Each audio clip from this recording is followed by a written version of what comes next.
Welcome everyone to the second part of our webinar series on the events methodology, organized by the Human Rights Information and Documentation Systems, also known as HURIDOCS.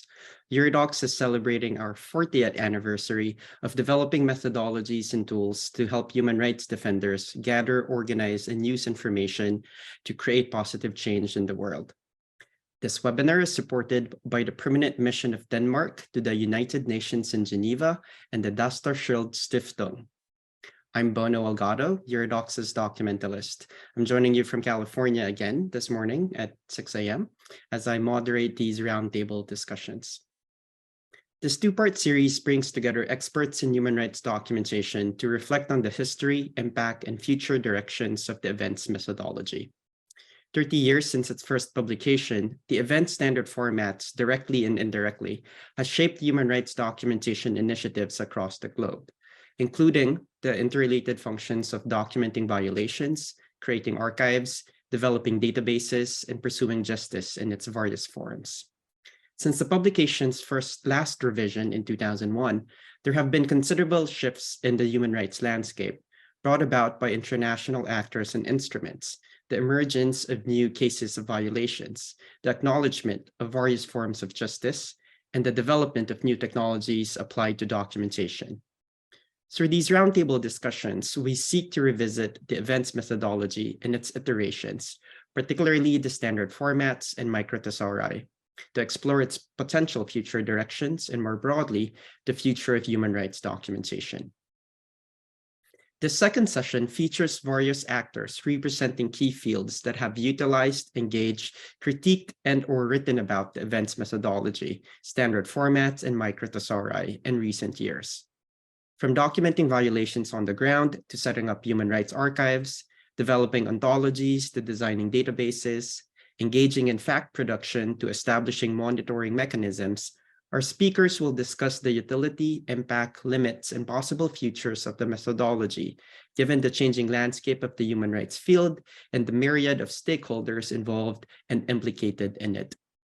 We are joined today by Patrick Ball, Ken MacLean, Jöran Lindeberg, and Sarah Torsner. I will briefly introduce them before their individual remarks and presentations, which will then be followed by a Q&A. I invite our participants to send in their questions through the webinar, through the Zoom function, and I'll go through them and field them to our speakers later on. So let's begin. Our first speaker is Patrick Ball. He is the Director of Research and co-founder of the Human Rights Data Analysis Group.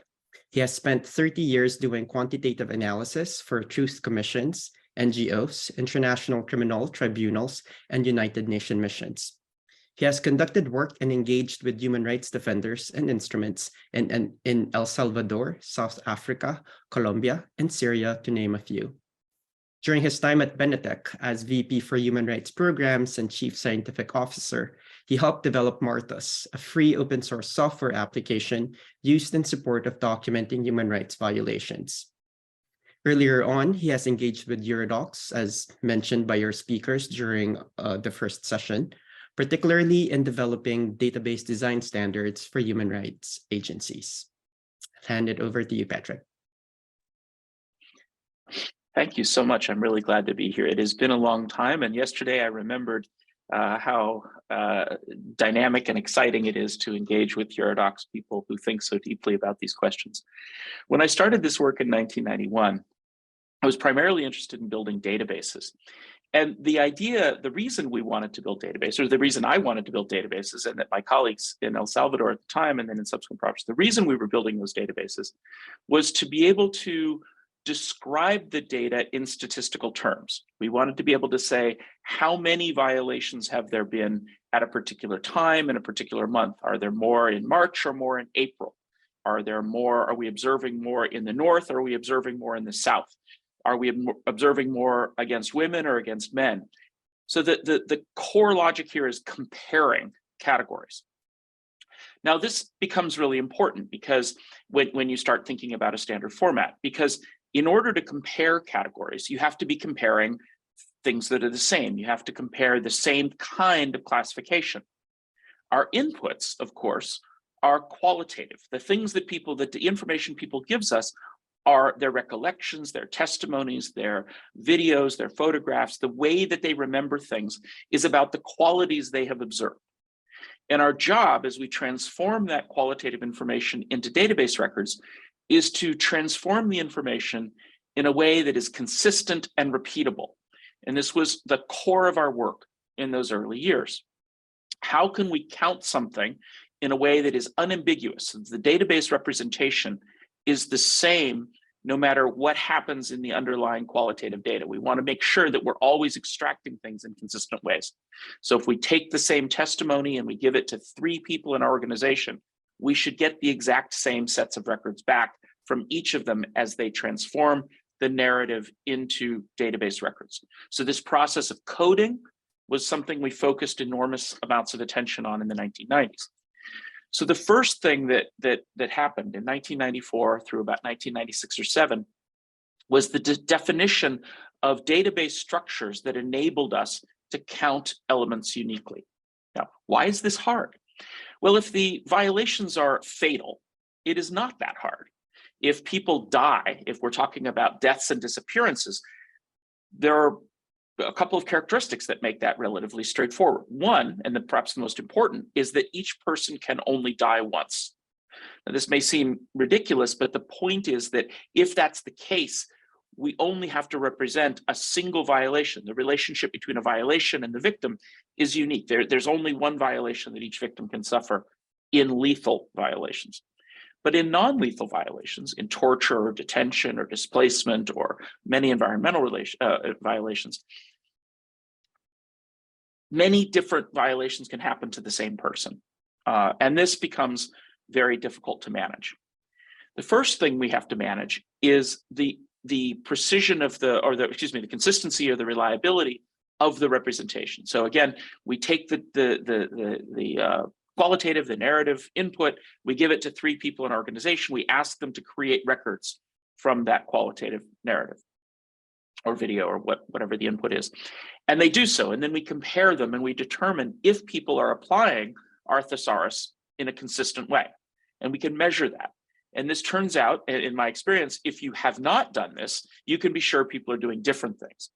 And that's a problem because now if people are doing inconsistent applications of the definitions, your database records turn out to be just an artifact of who's doing the coding that day.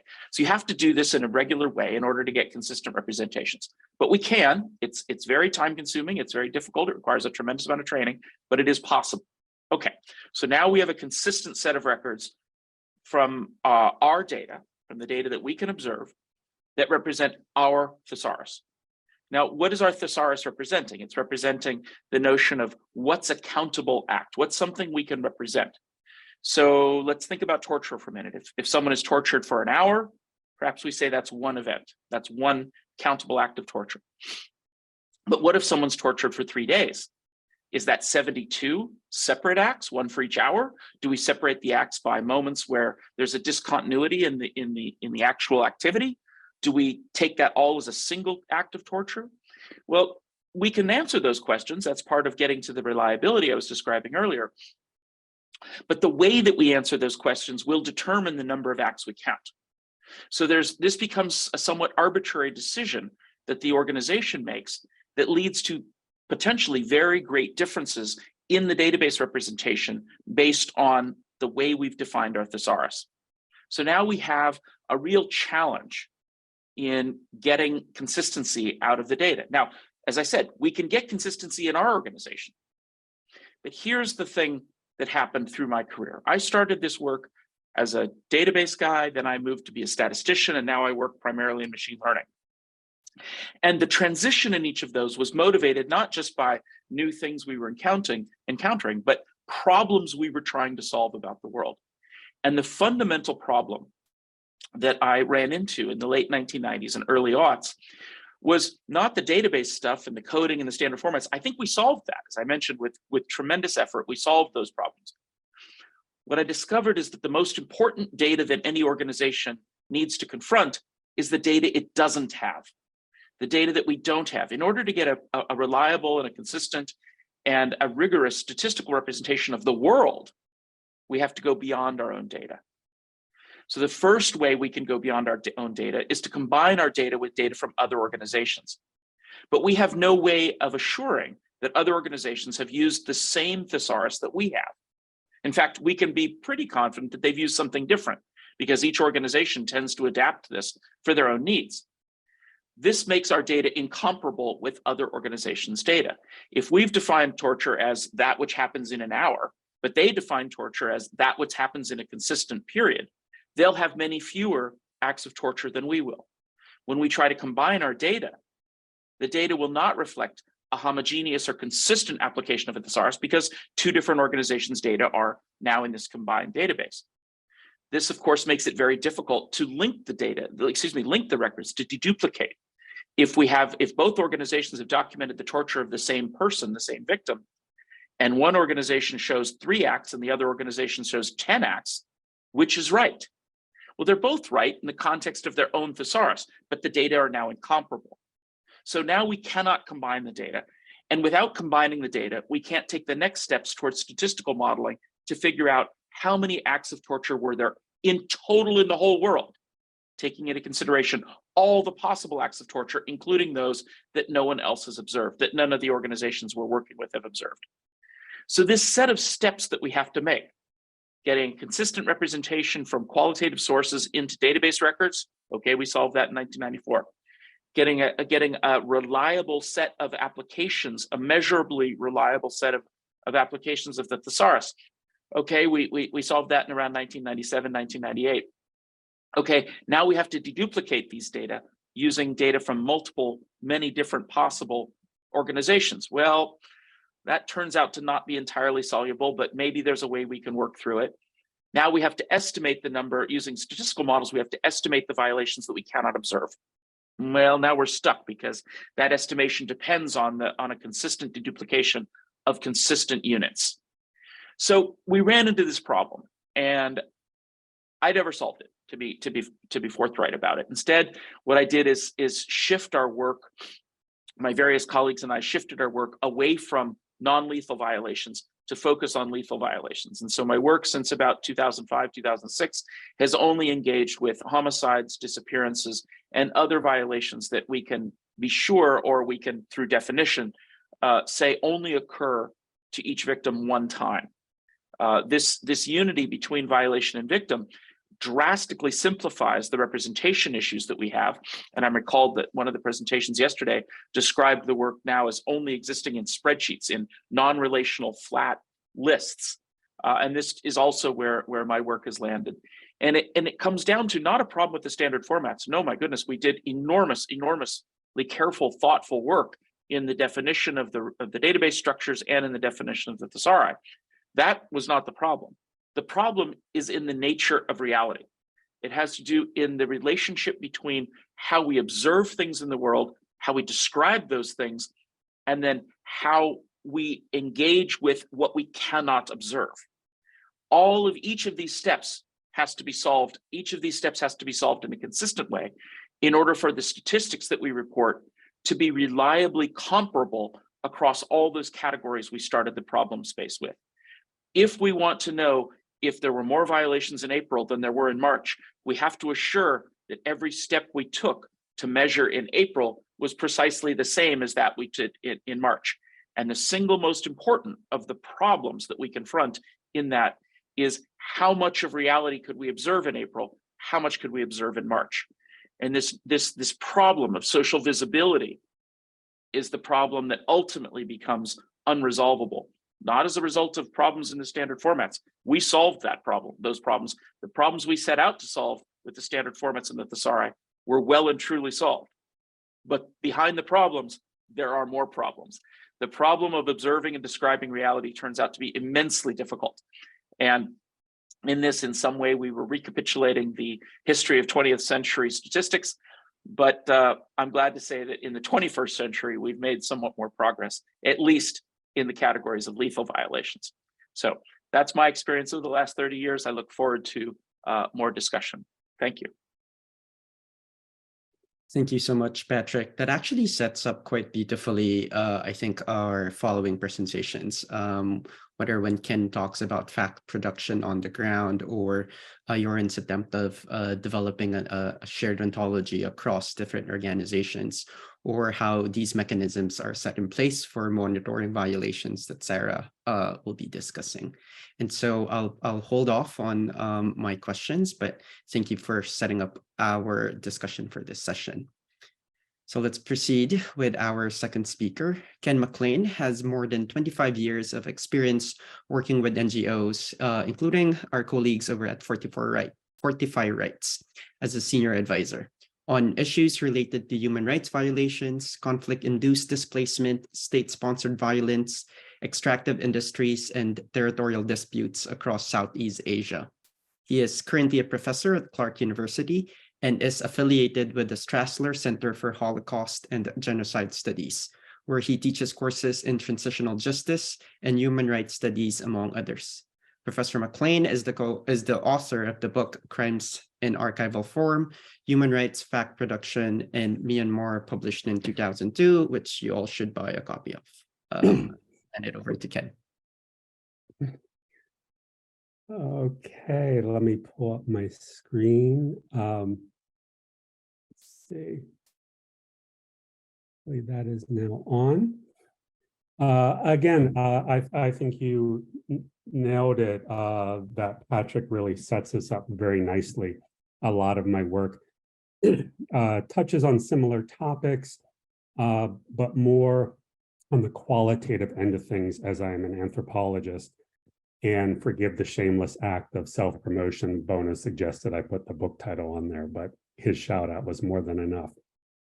So by means of sort of setting up my conversation, in the past couple of years, I've moved in and begun doing a lot of sort of ethnographic work on the increased use of open source material and digital forms of documentation in the human rights field. And what I wanted to do with this book is sort of pause for a moment and reflect on the 20-odd years I've been doing human rights documentation work in one form or another in the context of Myanmar, and saying what was really going on with this work before we jump into the latest thing, the hottest thing, the cutting edge thing, which is the digital world. And what I wanted to show, as Patrick did, that behind decisions, there are yet further decisions, which are yet further decisions, and all of them are, in many ways, problematic. So as you can see in the first bullet point, here is a pretty standard, if somewhat oversimplified definition of what fact-finding is. And what I wanted to do by looking at a particular region, southeastern Myanmar, which has been the site of counterinsurgency activity for nearly 70 years now, and unfortunately, despite ceasefire agreements, has recently flared up again. I wanted to take a look at the fairly substantial archive of human rights documentation on this region, and wanted, as an anthropologist, but also as an unofficial historian, to look at these materials, these various archives, on different kinds of abuses, which I'll say more about in a moment, and say, if we were to remove the black boxes, that is, public's look at the human rights violations documented and see what form they take in terms of reports, but what human rights groups often do, intentionally or otherwise, or by necessity, is hide all the kinds of decisions they make to get from the beginning to the end, from the beginning of research design to what ends up in a report in terms of recommendations for advocacy in different contexts. So it's just an example. Some of you might know Jim Scott's work on Seeing Like a State, in which he looks at the ways in which modern state formation made more centralized forms of government possible, both for better and for worse. And he outlines sort of a three-step process. The first, simplification, which is a move away from diversity and complexity, sort of identifying what kinds of standards or metrics are best used so that policymakers in the capital, for example, can understand what is happening in the provinces. So you subtract away the context, and that's, for example, moving beyond an ecological approach to understanding natural complexities and identifying a single element, like a single indicator in the human rights context that you want to focus on. Next is legibility, which is abstracting that reality and making it readable. And this concerns, as Patrick said, databases, spreadsheets, and other kinds of calculative statistical practices where qualitative stuff becomes quantitative. And then manipulation, which here has a neutral meaning, and that is how is the resulting data packaged and then presented for different kinds of policy discussion and policy implementation. Now, as you well know, because many of you have been directly involved in this, standardization is not a new activity in the human rights field per se, but I would argue that there has been, over the years, quite a bit of proliferation and discussion about which practices constitute best practices and which ones should be adopted globally, and a great deal of diversity and disagreement exists. And you can see that as an example with the Berkeley protocols recently issued to provide best practices for open source work. So as I said, I wanted to look at 4 different moments. Fact production, and this is not to deny, excuse me, I'm having an asthma day, the empirical realities of so-and-so was killed on such and such date in this place by person X. But in fact, how we go about epistemologically, methodologically, legally, and ethically framing those issues, assembling them, transforming them into narratives, and then making claims, making truth claims about what really happened in the face of denial, disinformation, misinformation, and increasingly with AI, deepfakes. So in terms of the book itself, I'm just going to go through the table of contents really quickly to give you a sense of the different issues I approached in my reflections on human rights documentation in the context of Myanmar, and then provide you with an example, much like Patrick did, with the ways in which connecting discrete deaths into statistical patterns that can be analyzed. So the enslaving bodies chapter is really about different kinds of verbatim reproduction of testimonies in oral and written form. I also looked at numeric and cartographical presentations of quantitative information, the challenges of working with different points of view, different subject positions in which people talk about their experiences, and then the ways quasi-legal documents cite each other and produce different kinds of intertextuality to make claims of credibility and to advance advocacy interests. So just as a quick example, as I said, we have limited time. This is an example of a forced labor order issued by soldiers in the Myanmar military, telling civilians they have to provide different kinds of labor, otherwise they face fines, imprisonment, torture, and in some cases, summary execution. So I looked at one organization that has assembled quite a substantial archive on these orders that have been collected and then assembled in a variety of ways in report form. And here I looked at direct statements from perpetrators because those are comparatively rare in the human rights record. And then I also looked at prison reporters who were reporting oral statements made by the perpetrators themselves. So it's reported speech, and comparing and contrasting them to see what we could make of them. And so using the concept of verbatim, I was really interested in how excerpts from testimonies can be repackaged and produced in lists and rendered comparable or presented as such to make claims about patterns of forced labor, to make allegations that it was widespread and systematic in nature in this part of Myanmar, and how this work of presenting or performing ethnographic expertise shapes different forms of credibility with some audiences and lack of credibility in others, and how this affects the truth claims this particular organization made. So like Patrick, but in a qualitative way, and here I'm going to wrap up, I wasn't looking so much at the quantitative ways, but the form and content of the order, the ways in which translation notes to clarify idiomatic expressions, the different forms of violence, portering versus everyday forms produced, what happens when you compare typical examples of forced labor with its extremes, and when you look at the ways in which the archives of forced labor orders by type or category, or if you adopt a processual view, gives you very, very different understandings of the dynamics of forced labor. So in short, and this is nothing revolutionary, but I think it deserves to be said in this context, who counts what, how it gets counted, and what gets disclosed is a political act and not just a technical one. So I will stop there and close my screen and make my way for the next speaker. Thanks so much, Ken. That does extend the who did what to whom and how, where, and when, accounting for the acts and the actors that documents these documentation accordingly. So we'll circle back to that later on. Our third speaker is Jöran Lindeberg.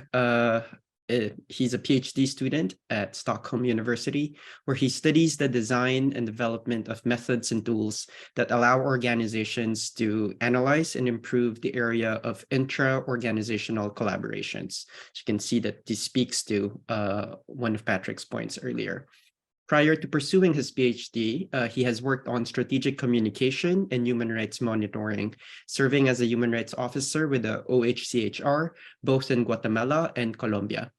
He is the co-author of Designing an Ontology for Human Rights Violations, documentation through practitioner input and information infrastructure theory. I'll hand it over to you, Jöran. Hey, thank you, Bono. I'm going to try to share my screen here. I hope you can see it now. One moment. Yes, thank you so much for the introduction and for inviting me. I will be talking about my experience of the event methodology. First, a bit about using it with regards to Wikidata. And then about the ontology that Bono mentioned about an ontology for case databases of human rights violations. So let's see, I have to do something here. Well, as Bono also mentioned, I worked a bit earlier in my life. In Colombia and Guatemala with human rights monitoring for Peace Brigades International and the UN Human Rights Agency, OHCHR. And during this time, I got well frustrated, you could say, about how organizations, human rights organizations, are managing their information, both internally and also how they present it, like the tools they use when they publish this information, and then they want to transfer data to other organizations. And well, I have been sort of thinking about it ever since, in a way. So first, I got interested in how the semantic web could be used to publish and make accessible non-sensitive human rights information. Semantic web is about using so-called linked data to create web content that can, at some level, be understood by machines. So instead of just noticing that a word is related to some other web page, the code will tell the computer how a concept is related to another concept. And one major semantic web initiative is Wikidata that you see a bit from here. I joined their human rights project. And this is also when I first discovered the events methodology. So here I was using HURIDOCS multilingual microfactory to register important concepts, human rights concepts in Wikidata. And I was not the only one at Wikidata who had discovered HURIDOCS. Here is another person that has used the microfactory and mapped terms between Wikidata and HURIDOCS' microfactory. So I was then about to write my master thesis in information systems last year. And I started discussions with HURIDOCS and former human rights colleagues, with the idea to turn the events methodology into a so-called ontology for the semantic web. So what's an ontology? An ontology is, well, there are different definitions, but you can describe it as a shared, generic, formal, conceptual model of a domain. It's shared. The more users of the same ontology, the better. It's generic. It captures common and not too detailed concepts and relations. It's formal in the sense that it's machine readable. And it's a conceptual model. It sort of stays above the level of implementation in different data systems, in individual data systems. And it covers a domain, like a certain part of reality. So ontologies have different benefits. One is pattern reuse. When you are designing a database, you can, and you already have an ontology that is covering that domain, you can use patterns from that ontology to solve different problems that you come across in your design. Ontologies also serve for artificial intelligence applications because the ontology tells the computer about how the world is constructed, like how different concepts relate to each other. If an ontology is shared between organizations, these organizations increase their interoperability with each other. It's easier for them to transfer information. And that is also why ontologies are so important for the semantic web that I was thinking about. Sorry. But during my conversations with HURIDOCS and others, I got the impression that I was the only person enthusiastic about the idea of a semantic web ontology for human rights reporting.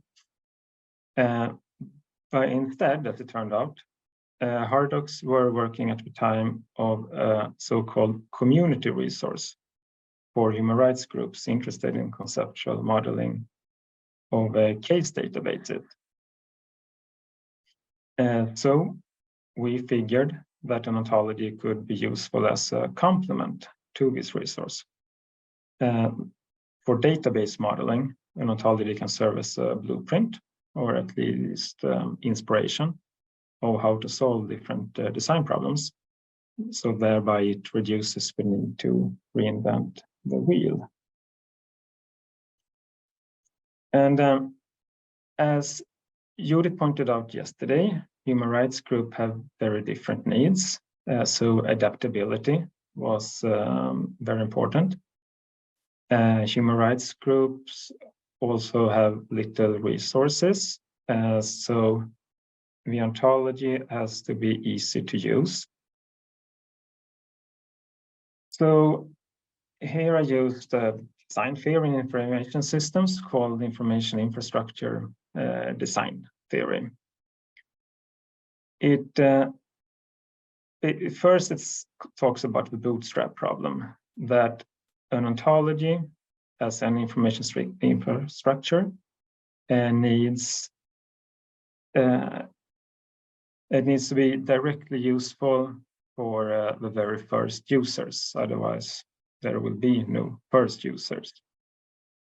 And the other part is that after successfully managed solving your bootstrap problem, you have the adaptability problem. You need your ontology to adapt and become viable and solve to be used for different and new problems. And so a lot of things can be said about this theory, but in a way that what it's saying is that instead of striving for perfection, you should sort of throw out a simple set of assets to the users and hopefully let them adapt it further. So this is what I had in mind when designing the ontology.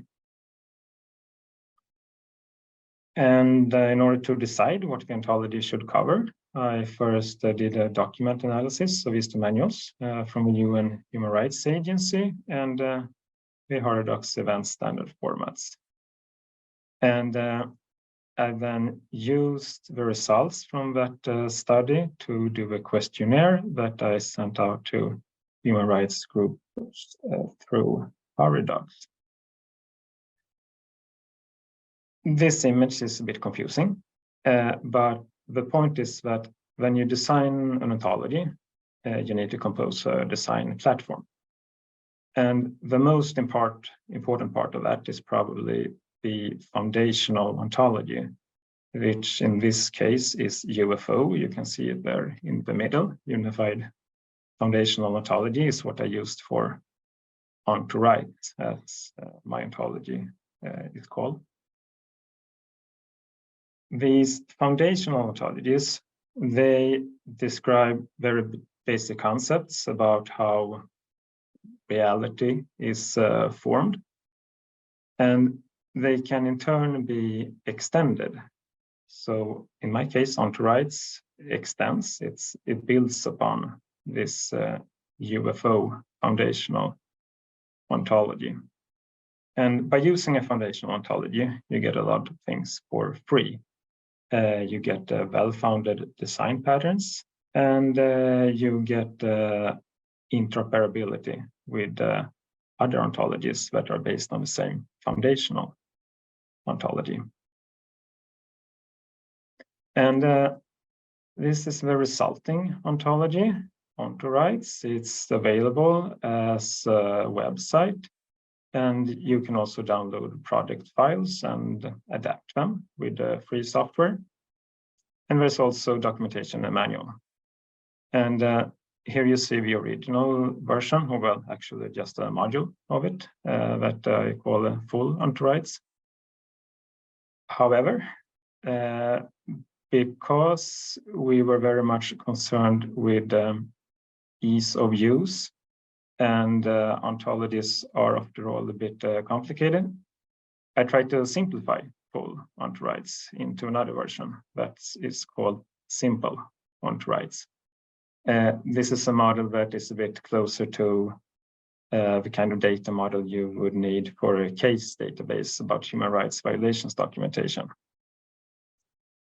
What you see here is the first module of simple OntoRights.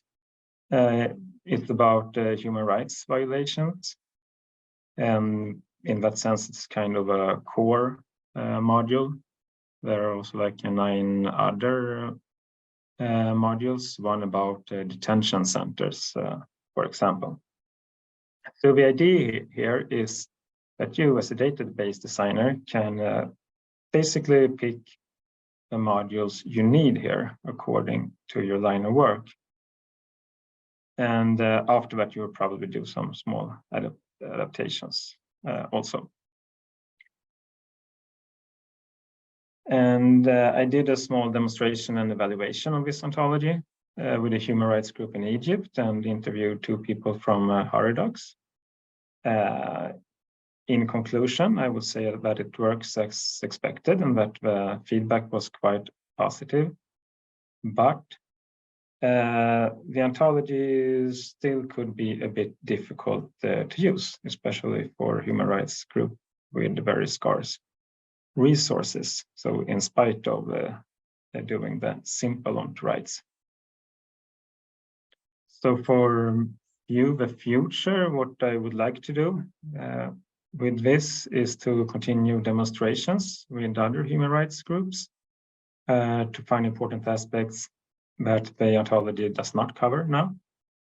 And maybe perhaps even make something called like really simple ont rights, like an even simpler version to be useful for more groups. And yeah, then you have the website of the project. Thank you very much.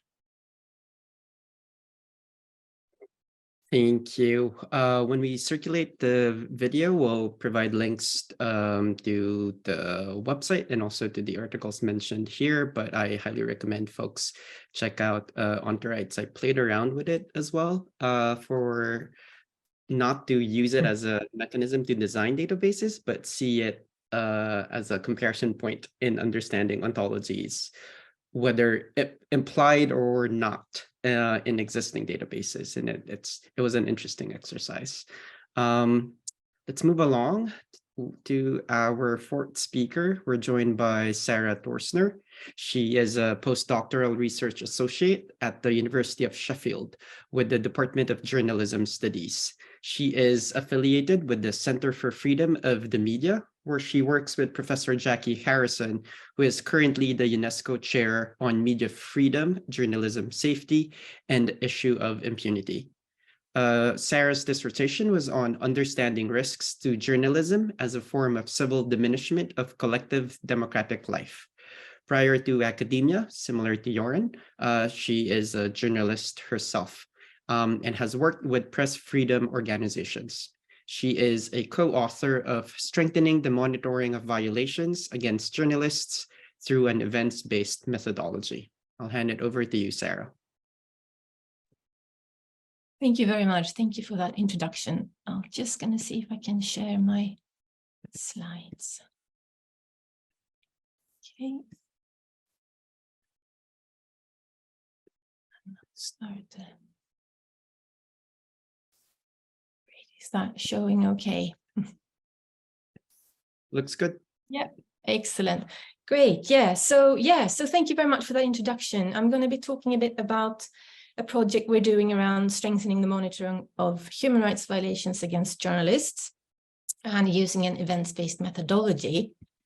Just see if how do I change? I press, figuring out how to change the slide, sorry.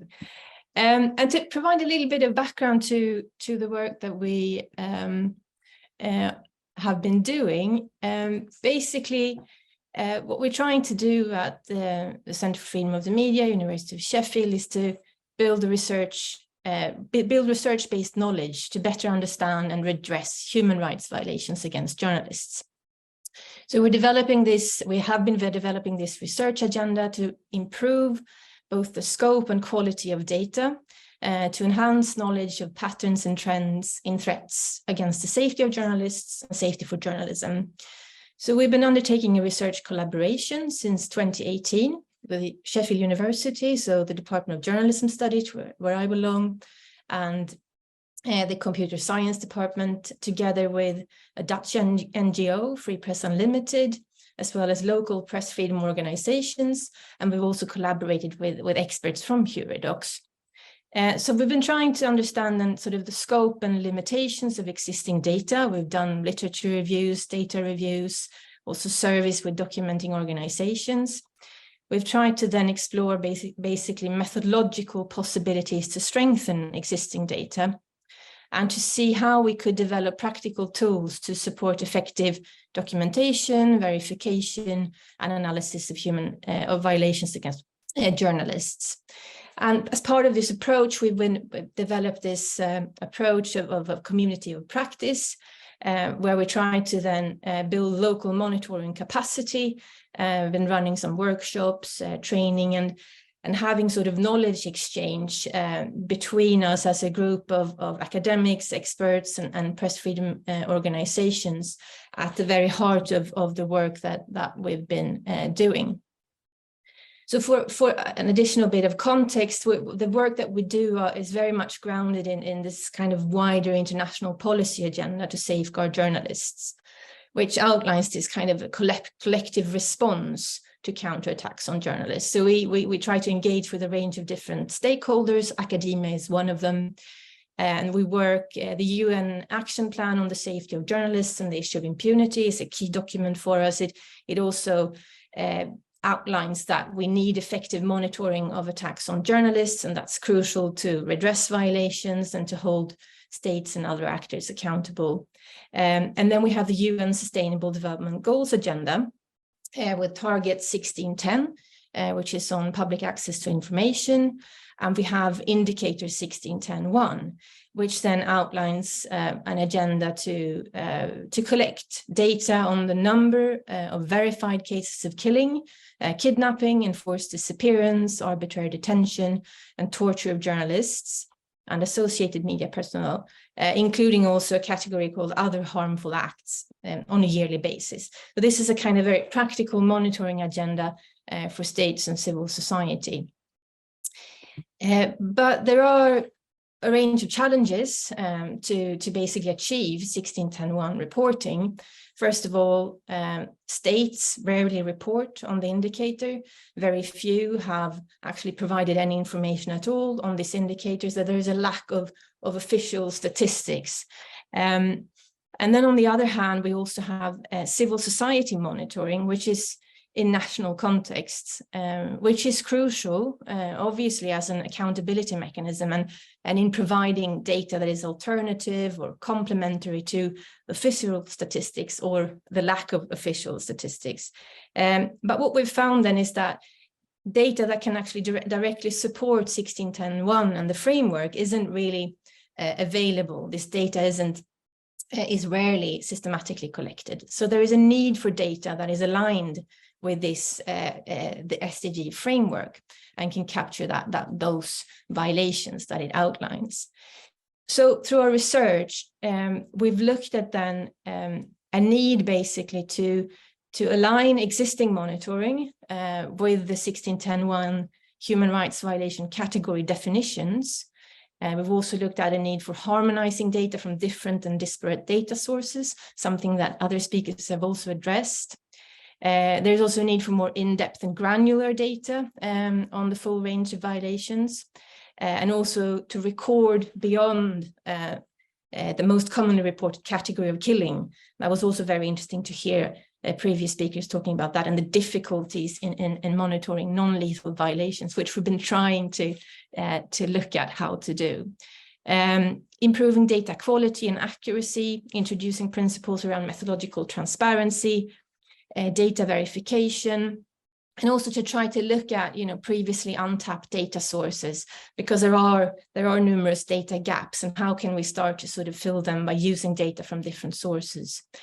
And how can we basically improve the data so we can have more sophisticated and structured analysis, start to look at trends and patterns, and also to look at things like violence escalation as a basis for early warning and early action as well. We've also looked quite carefully at the sort of the data and reviewed the data that exists.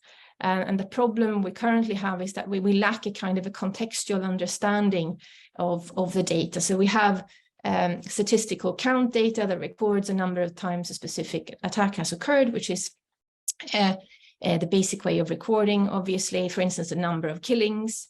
But these kind of very high level counts make it difficult to understand what the enablers of this violence is, or how different violations against the same journalist might interrelate and also occur over time.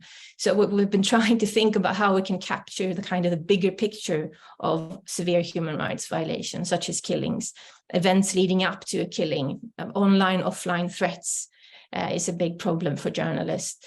Online threats is a big problem for journalists, for instance. And also then acts that follow on from a killing, what happens in terms of judicial follow-up and impunity and so on. So basically, we need a more systematic understanding of the how, when, and why, importantly, attacks on journalists occur. So we've been thinking about how we can sort of support more systematic and harmonized 1610.1 civil society shadow monitoring. And we have had a couple of guiding questions in this work.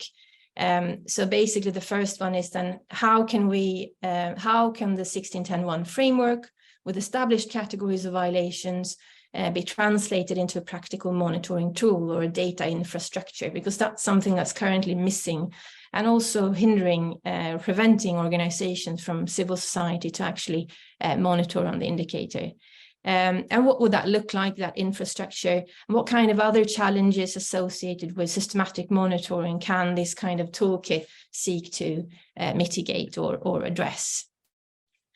And then sort of key aspects of this, the work that we've been doing, and it's still ongoing. It's very much still an exploratory process. We don't have the solutions to all of the sort of the challenges and the questions we're posing, but it has been a process of identifying possibilities and needs, and also then informed by very much by the work of HURIDOCS.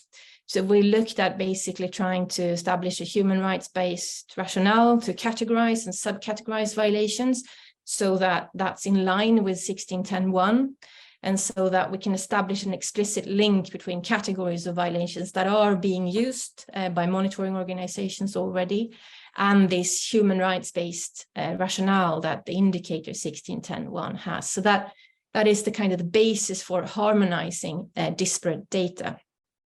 We've also looked at the events-based approach to try to start to record relationships between events, victims, and perpetrators, to try to move away from the kind of simple flat models towards a more relational data model. Obviously, that is very challenging, which we have also learned and understood through this process. And then, as I said, we have computer scientists involved. We're looking at natural language processing techniques to how they can support the generation, extraction, and systematization, also analysis of data from free text sources, because there is a lot of text sources out there that are currently not being used. So news reports, social media, how can that be incorporated as well? So what we've found then is that using an events-based methodology as a basis to try to start to address and bridge these data limitations and gaps, what it does, it allows for a more systematic and disaggregated methodological approach to generate and systematize information beyond this kind of high-level count data that I mentioned. And also importantly, that the data can be disaggregated at the level of the violation and the person, and we can start to allow for a kind of contextualization and more in-depth recording of related information. So, for instance, relation to key actors involved, their interrelationships, victim, perpetrator, and witnesses, time and place of the violation, and also look at things like the systematic recording of multiple violations experienced by the same victim. We have lots of examples of journalists being harassed over a long period of time. We have examples of journalists being detained, tortured, and then killed. So how do we capture that in the data? And also if a single violation is experienced by multiple victims. So it's very interesting then how the events-based methodology can facilitate that sort of all facets of a narrative statement can be represented and allow for both this notion of a hierarchy of events, so that we can have sub-events and also chain of events. And that is something that's really sort of, well, when we manage to solve how to do that, it will really enrich the data. And also something that we've looked at a bit to try to start thinking about how to solve the issue of disparate data and data from different organizations and different sources is to develop this notion of a classification hub, or adopt an ontology as a central hub, which enables mapping of different categorization schemes through this intermediary standardized set of terms. So it was really interesting to have to hear the previous presentation on that as well. So that is a more flexible approach also, which solves the problem of non-commensurability by enabling mapping to existing categorizations and classification schemes, such as HURIDOCS. We've also looked at the International Crime Classification Scheme. And that again, it's a more flexible solution that allows monitoring organizations and researchers to enhance existing data by mapping onto this ontology-based solution. And it avoids this problem of a highly prescriptive strategy and sort of asking documenters to fundamentally change how they work, which is a challenge. So yeah, so this is kind of a conceptual structure for mapping between existing categorizations, text, databases, and try to merge then multiple types of sources of information. So I think I'll leave it at that. Yeah, thank you very much. Thank you, Sarah. That's actually a good way to end the series of presentations, because we circle back to a number of themes just mentioned, whether it's working with disparate data across different organizations and the task of cleaning up, so to speak, or mapping them out accordingly. But it also touches on one of the key themes here in terms of really the realities of documentation, and also the limits of it as well that we try to contend with. We'll proceed now with the Q&A, and I'll ask our attendees to drop their questions either on the Q&A box or the chat. Speakers, panelists from today and also yesterday can also jump in with questions for each other. I'll start with a very pointed question for Patrick, if you don't mind, which circles back to what you just mentioned earlier, which is, let me look at my notes. So are we stuck in this question of representation? Do we move on? As you've mentioned, like the frustration of not being able to wield this kind of representation in data outside of lethal violations. So how do we contend then with non-lethal violations? We can't just leave them like chopped liver, but what would be a good agenda or direction for folks who are engaged in space, which Sarah has mentioned is part and parcel of what they do? Mm-hmm. So let me be clear that my focus is on rigorous statistical representation. We want to know what's happening in the world. But the notion of representation stops at the point where we've captured the data. My challenge is the data doesn't exist. There is no comprehensive data on, in almost any context I know of, any historical context I know of, on non-lethal violations. And we only have comprehensive data on lethal violations in a tiny number of subset of cases. Now, it's not about adding more sources. It's not about getting a better ontology. The data simply don't exist. And the multiplication of technology, the proliferation of technology has actually made this worse. I mean, we've studied this. People think, well, we have cell phones everywhere.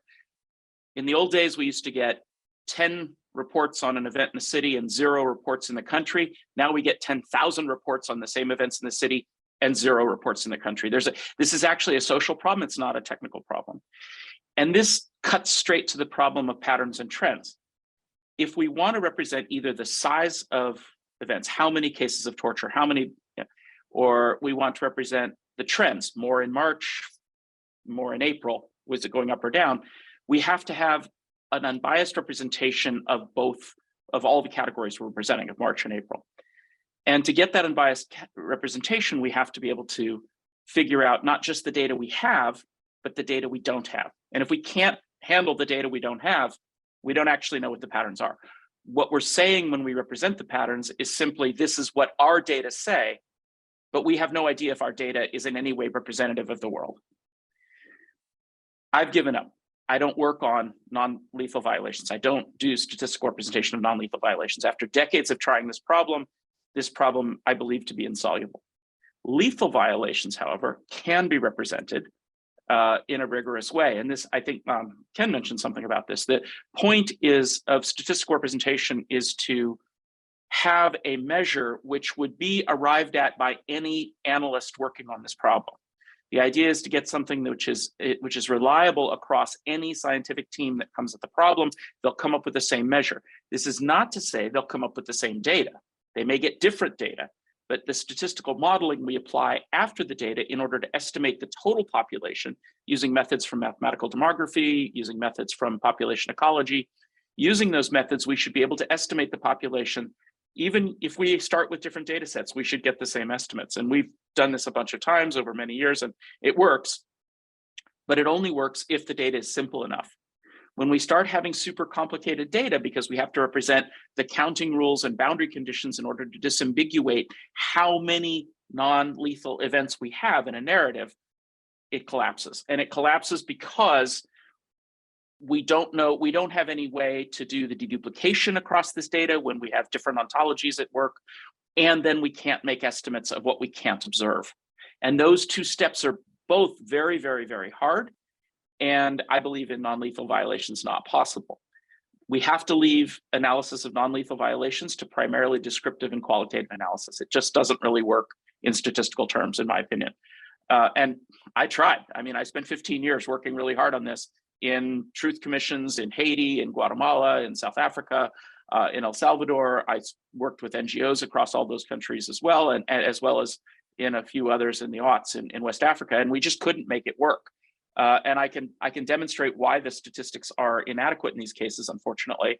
And because they're inadequate, we as professional statisticians, we don't want to suggest them. We don't want to create statistics that we think can be easily dismissed, because while we can have a lot of discussions inside the human rights community, we should never forget that the apologists for violence, the perpetrators, have their own journalists and advocates who are fighting on the other side. And so we should never publish something which is easy to critique. We need to only present something which is on the strongest possible scientific grounds. Thank you, Patrick. It does remind me of the work of the late Sally Engel-Mary, who questions the quantifact, specifically the mechanisms of quantification set by monitoring agencies of non-lethal violence. And I think she goes extensively in the book and looking at various case studies of how these instruments are not only designed, but actually deployed, and the pitfalls of such. So it then goes to piggybacking on that idea, Ken. One of the good things I like about your project is you've set this up, right? Like, we're entering the stage of various organizations using machine learning. There's a lot of discussions and activity around open source investigations. What would be a key learning that from your study that we can actually extend from earlier documentation practices? Because for a lot of human rights documentation across the globe, that has happened for decades, where justice is still not served. We're not putting like new set of technologies on top of it. But is there anything that we can learn from the politics and practices of documentation beforehand that should critically inform the utilization of new technologies? That's a great question, and thank you very much for that, Bono. It's a very difficult question, obviously. One of the things I advocate for, and it's not necessarily relevant to this audience, but academics and social theorists and practitioners rarely talk to one another. They rarely read each other's work. And I think what I try to do in my book is to show what can be gained when you put the kinds of ontologies, if you will, methodologies, what have you, in conversation with one another.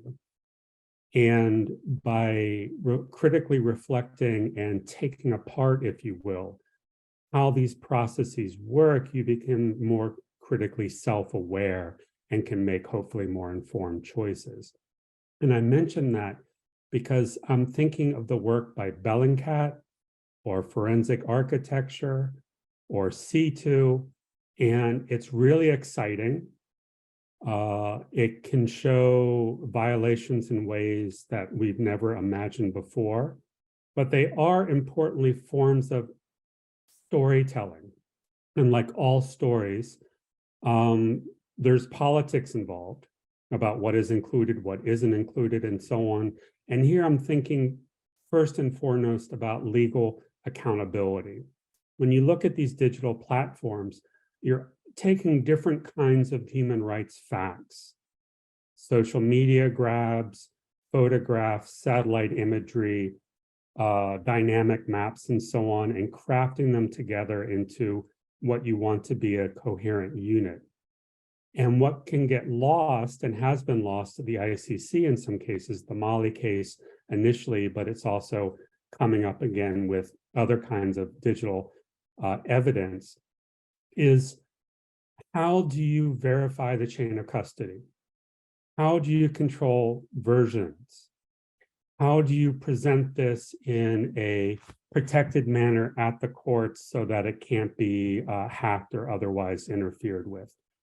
And what you need to do, in my view, is take a close look at how these platforms are greater than the sum of their parts, and that you need to understand both the constituent elements, but what is gained when you put them together in ways that it can be incredibly persuasive to judges, for example, who don't have the necessary training to make sense of what they're actually looking at.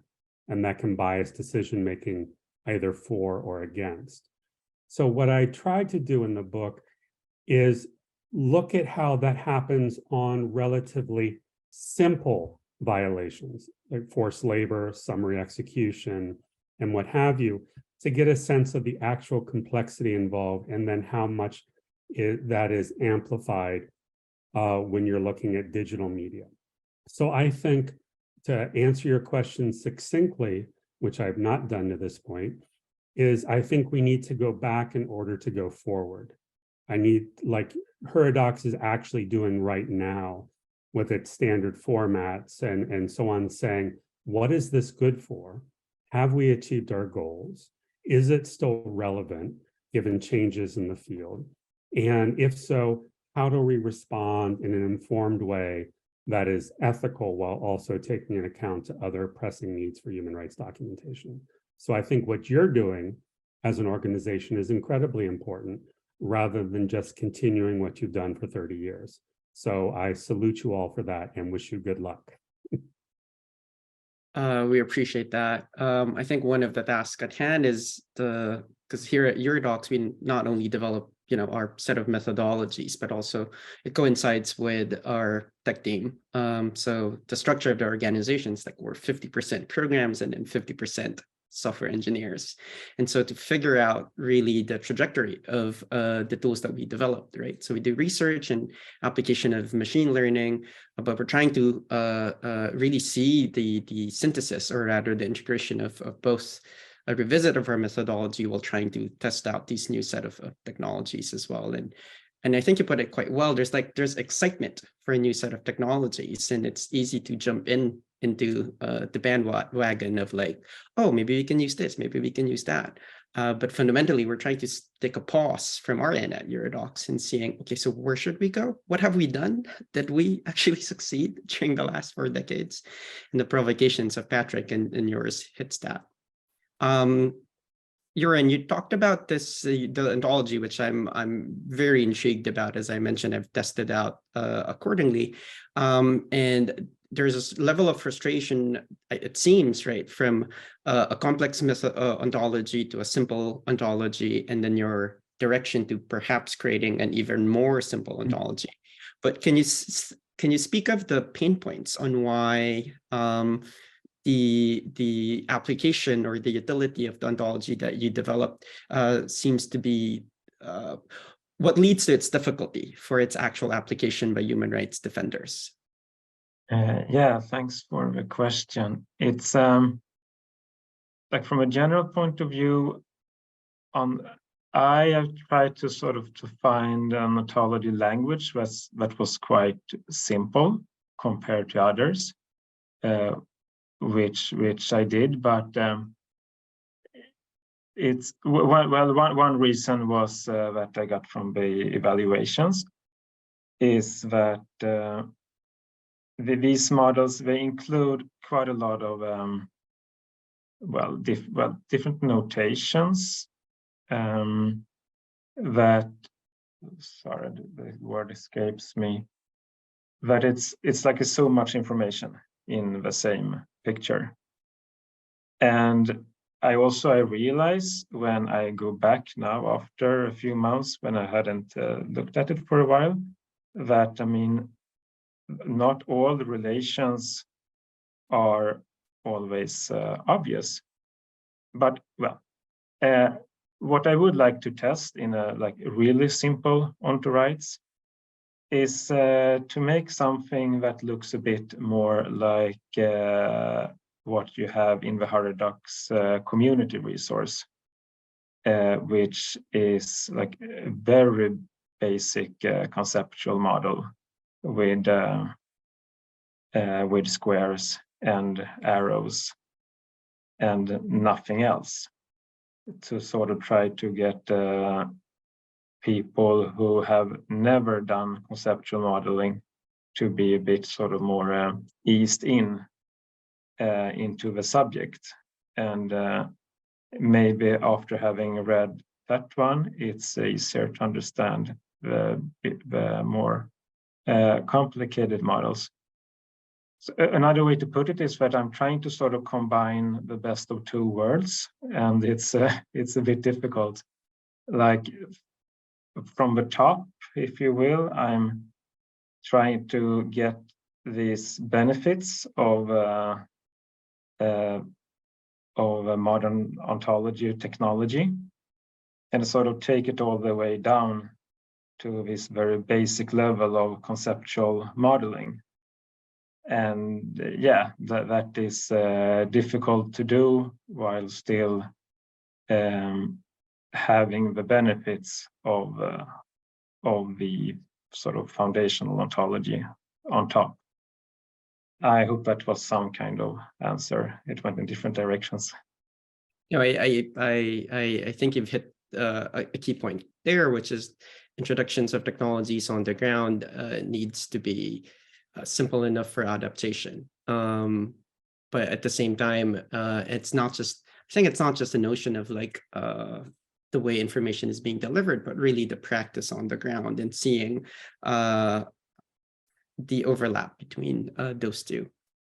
Sarah, I feel like all of these other sessions really can inform or shape what you guys are doing in terms of future directions and maybe things that that needs to be re-strategized in terms of approaches. But I'll take a step back a little and actually ask about the premise of the initiative. Has the datafication of monitoring violations, what has been its impact? Are we seeing any returns into these mechanisms that are being set in place?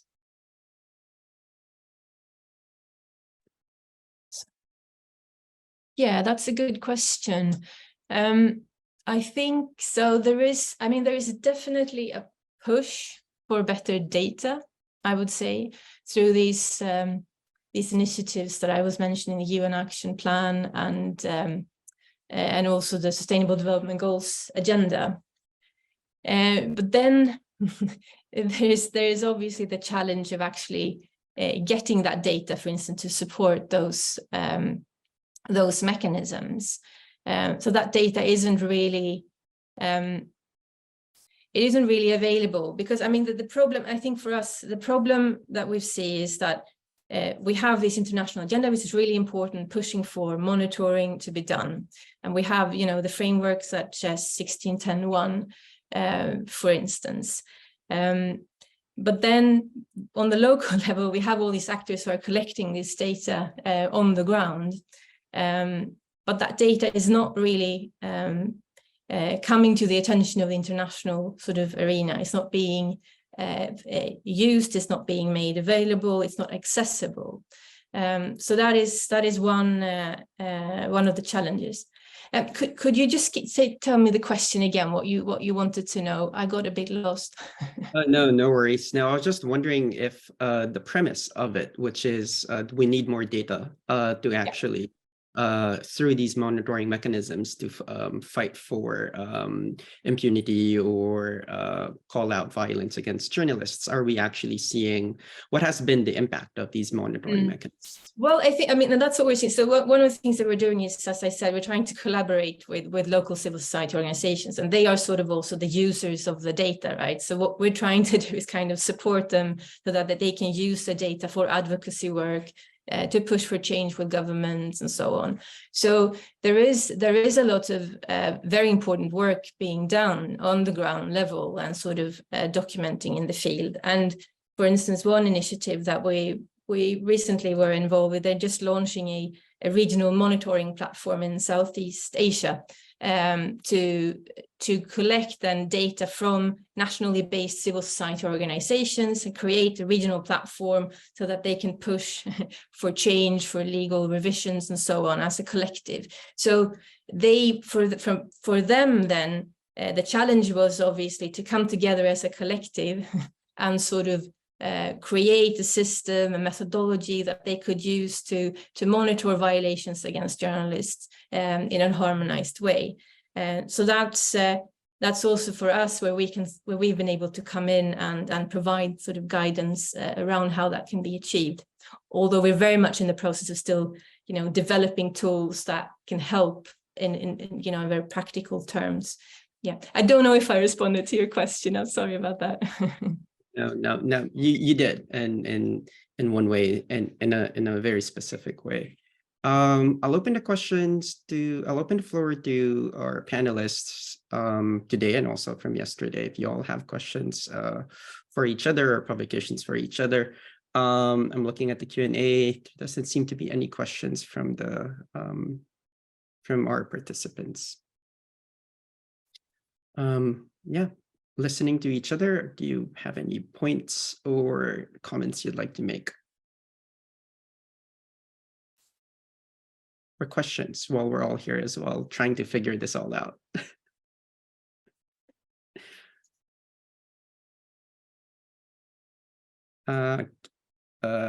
Let's call Bert. Bert? Hi, Bono. Hello, everybody. Yeah, thanks for this great session. I'm basically trying to think, what are the lessons learned from those two sessions which we've done now with regard to the work of NGOs on the ground. One is indeed start with descriptions or even better definitions of what you want to do, taking into account of what exists already in terms of accepted international human rights law, etc. The second point is be clear in explaining what you are trying to do. The third point is try to link what is desirable with what is possible, and taking into account the reality of NGOs working on the front line and how can their work be improved. And the fourth point would be, do more collaboration on working on methods. Thank you for that summary, Bert. Of yesterday, we were talking about what librarians and documentalists do, and we say in summary that we listen and we make lists, and that's just what Bert did. I specifically like the idea of part and parcel of responsibility of documentation is actually documenting our documentation to be able to articulate the decisions that we make, to make sense of these decisions, which invariably impact the documentation and also the afterlives of these documentation. Because often we really don't know the extent of how our documentation practices shape our documents and how these documents invariably will be used by various actors and agents. And so having documentation of our documentation practices is key. And so it helps with both unpacking the black box that Ken mentioned, but also it informs any statistical analysis that Patrick engages with as well. Yeah. Ida.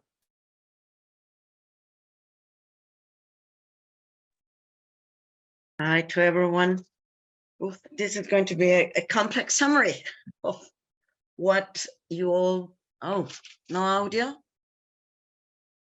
We can Now hear you you. can hear me? Okay. Well, I think today's presentations pose the dimension of this thing that we have been talking about, the methodology, the formats, etc. It's the two dimensions. One of them is us on the ground dealing with a case of discrimination. How is Patrick going to put that in the global statistics? Discrimination, torture, journalists. We deal a lot with violations against journalists, and they accumulate a lot, and they're very difficult to define, to separate, to put together again in one person, in one case, to count. So that's our level.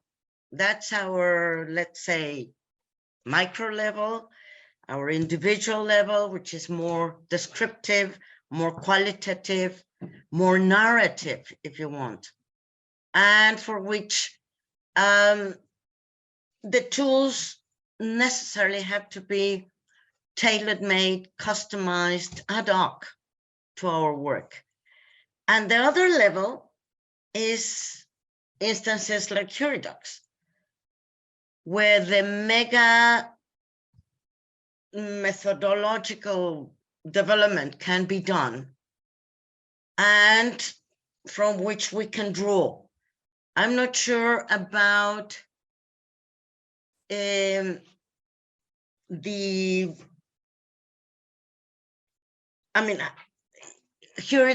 tried with the short formats and with a number of things to do adaptations for the participants, for the users, but I'm not sure that's the best approach. Maybe instances like HURIDOCS should do the big thinking, and from there, everyone can take and pick and choose, and HURIDOCS can certainly help in providing the services for customization. I think yesterday, one of the questions was a good example, and I'm not finished with that. When I mentioned geolocation and metadata, somebody said that they were insecure. Perfect, don't use them. Security is paramount, don't use them. You don't use them, so don't use them.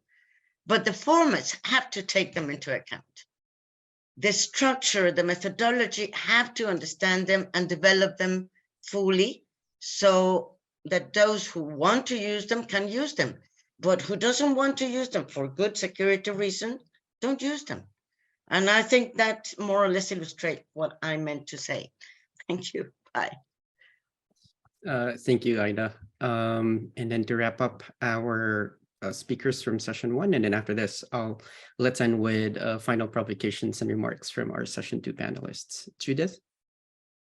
Yes, I'll be very short. I was quite intrigued, Patrick, with what you said about going back to spreadsheets and also restricting to just death situations. I think that we can't ignore all the other things, and I'm not accusing you of ignoring them, that's for sure, but we have to keep working, even though you found it impossible to do it from a statistical perspective. Statistics is really great and powerful when you're making a case for protecting victims, but there's more than statistics, as you would probably agree. There's the storytelling that sometimes has the most profound effect, and the statistics can support that. The formats or any kind of methodology to keep track of things can also be used to tell stories, and sometimes that is very, very, very profound. And the other thing I'll reiterate, which Bono referred to, is the listening and the lists that I mentioned yesterday. We need to listen to the people that are in those circumstances. We can't just from our, I'd say North American, but it isn't only Western rich area, create systems that we think might work. We have to listen first and find out what's needed, and then take a secondary role. We have some expertise to contribute, but we have to listen. So that would be my final point. Thank you, Judith. To set up our final brief remarks from our session 2 panelists, again, HURIDOCS is embarking or launching this multi-year initiative of revisiting our methodologies, but at the same time trying to explore what the future of not only the events methodology, but really of human rights documentation broadly construed, in line with the changing field and also the introduction of new technologies. And so with this in mind, given your respective fields, given your respective work, we're wondering if you can give us some, not necessarily answers, but really open-ended provocations for HURIDOCS to consider as well moving forward. So let's go in reverse order. So let's start with Sarah.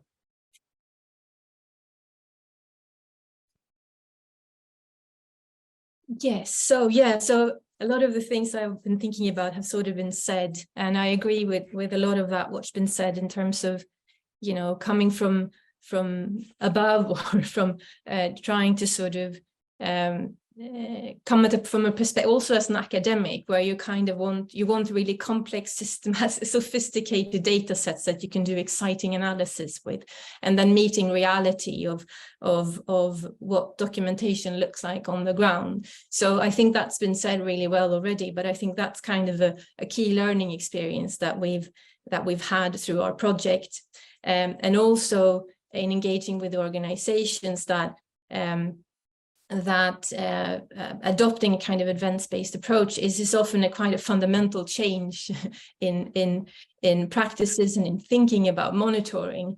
So that's something to consider carefully. And I think for us, what we've been trying, because there is to do through our work, is also there exists obviously a lot of different monitoring efforts to capture attacks on journalists already, and they already have their methodologies, are established, and they have methodologies for good reason as well, to capture specific contexts. So what we've been trying to do is try to see how we can sort of complement or enhance what's already going on. And kind of add additional tools in the already existing toolkit. And one way in which we've been trying to do that is also, I mean, in terms of standardization, is to think about ways in which we can re-represent existing data in standardized format, so that practices might not have to be changed in very, very fundamental ways in organizations and so on. But yeah, I mean, for us, engaging with this has been a learning process. We're still learning, you know, about this field. So it's been a really good experience to listen to all the speakers, and we're taking a lot from this as well for the research moving forward. So thank you very much. Thank you, Sarah. Jöran? For me, it has been very interesting in this seminar to hear about the different perspectives. Like we want, to different degrees, we have different focuses. For instance, statistics versus my focus is rather like, how do you prepare for artificial intelligence and to make the information retrievable? And there is also, I think, Sarah made the point of you want to understand why events are occurring. So we all agree that all this is important, but maybe for HURIDOCS, it would be interesting to try to define which of these different angles are the main focus for your coming work, because you probably have to make some difficult choices there. Thank you. Thank you so much. Ken? Thank you. I have sort of two quick points to make in light of the questions and conversation towards the end. And I believe the first one may have been made by Ada, and that is, you will always have a tension between the desire to standardize these formats for the various reasons stated today, with the particularities and the flexibilities that need to be in place given the realities on the ground. And rather than thinking of that as a problem, you might think of that as creative solutions and productive of a different kind of combination of structure and innovation or flexibility. So how to work with that creatively rather than saying, how can we erase this problem? Because I don't think it's a problem per se, but an asset. So that was my practitioner comment. My scholar comment, and here I'm going to quote you, Bono, the documentation of the documentation. I was really taken by that, and I think it captures in many respects what I was trying to do in my book. I think HURIDOCS can make a major contribution to the field by taking the time to constructively reflect on, in perhaps written form, everything you've tried to achieve over time, the decision makes, the mistakes made, what has been learned, and so on, as a historical representation of a major contribution to the field of human rights documentation more generally. I think a lot of scholars and practitioners can learn based on what you've done and what you've learned from it over this period. So I'll stop there. And finally, Patrick. There's lots of reasons to do human rights documentation. And I'm only going to speak to the one where we're trying to come up with a rigorous assessment of the patterns and trends and magnitude of violations, that is, statistical outcomes. If we want to have statistical outcomes, I think we should agree, and I think it's useful to agree that any analyst coming to the problem should find the same statistical patterns. And if that's the goal, if that's our definition of what it would mean to be rigorous, which I think is what it should be, then we cannot escape the need for statistical modeling, for statistical estimation to control for the data we don't have. If we have to do that, we can only do that with lethal violations. We can't do that with non-lethal violations. And I'd be happy to go into as much detail as anyone would like, but we can't. So if that's what that means, if we're led to that point, then documentation for non-lethal violations can be relieved of the need to create statistical outputs, and we can direct our energy toward creating systems and ontologies and databases that enable all the other uses, for all the non-statistical uses for documentation of non-lethal violations, and reserve these principles from mathematical statistics and to a lesser extent machine learning for the rigorous computation of patterns and trends and magnitudes in lethal violations. And so that would be my takeaway from summarizing it from the purpose point of view of this conversation and from my experience over the last several decades in this material. So thanks for the interesting conversation. As always, HURIDOCS. Yeah, thank you so much, Patrick. And thank you to all of our speakers, both from yesterday's session 1 and session 2. This has been really useful for us in terms of both an initial review of the field, but also a scoping of a possible agenda for HURIDOCS to pursue. But one of the key things I got here really is that, as always, but based on the history of HURIDOCS and our ongoing work, these problems can only be addressed through a multidisciplinary engagement. In addition to making sure that different stakeholders across the globe in different registers are part of the conversation.